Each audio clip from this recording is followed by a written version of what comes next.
जहाँ पे अभी इस वक्त हम खड़े हैं, ये शक्करपड़िया में एक कमल झील है। 60s-70s की यहाँ पे ये झील थी और ये आप पीछे बैकग्राउंड में आप देख रहे होंगे, यहाँ पे ये ट्रैक है।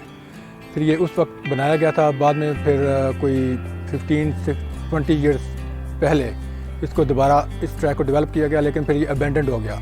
हमने इसको दोबारा डिस्कवर किया इस जगह को और हम इसको डेवलप कर रहे हैं और ऑलमोस्ट इसको हमने डेवलप करके पब्लिक के लिए खोल दिया।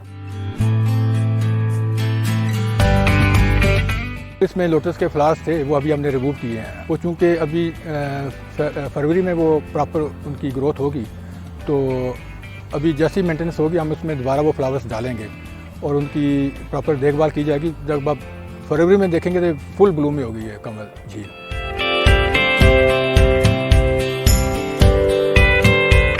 यहाँ पे हमने सिट आउट्स बनाए हैं, यहाँ पे हम उनको बारबेक्यू की फैसिलिटीज़ देंगे। यहाँ पे आपको बिल्कुल, जब शहरी आएंगे उनको बिल्कुल एक सुकून सा महसूस होगा। ये फैमिलीज़ के लिए पार्क है।